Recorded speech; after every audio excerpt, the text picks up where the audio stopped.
নমস্কার, Assam prime network থেকে আমি ইন্দ্রাণী আপনাদের স্বাগত জানাচ্ছি। নববর্ষের ভোরবেলায় পথ দুর্ঘটনায় আহত ব্যক্তিকে ধর্মনগর জেলা হাসপাতালে নিয়ে আসলো দমকল কর্মীরা।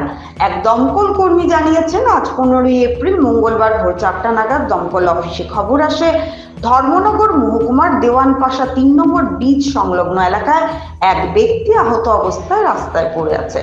খবর পেয়ে দমকল কর্মীরা ছুটে যায় সেখানে গিয়ে দমকল কর্মীরা দেখতে পান এক ব্যক্তি রাস্তার পাশে পড়ে আছে এবং ওই ব্যক্তির পাশে রয়েছে একটি বাইক।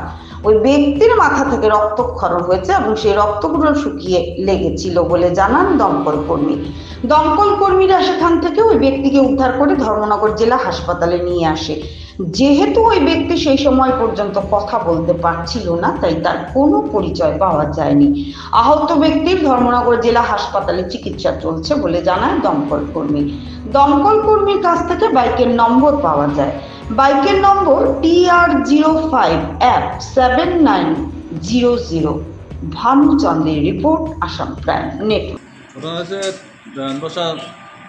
মনতলা 3 নম্বর ব্রিজেতে তুকিয়া শ্রীভূম স্কুলের দিকে যাইতে একটা লোক বাইক লইয়া রাস্তা সাইডে পড়ে রয়েছিল।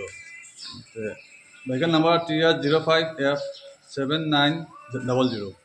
তো লোকটা অনেক আগে বসছিল, ব্রিডিং হয়েছে, ব্রিডিং শুকাই গেছে। তারপরে বাড়ির লোক বাইরেছে, দেখে আমরা ফোন করছে, আমরা গেছি গিয়ে তাহলে তো আমরা হসপিটাল দিয়ে দিছি। ব্লিডিং কি মাথায়? মাথার দিকে ব্লিডিং। এমনি কোনো আর ইনজুরি নেই? না, তো কোনো দিকে হয়েছে না, তার মাথার দিকে রক্ত বেরিয়েছিল। আচ্ছা, নামটা কি বললেন? তার নামটা পাওয়া গেছে না, কথা বলতে পারেন না।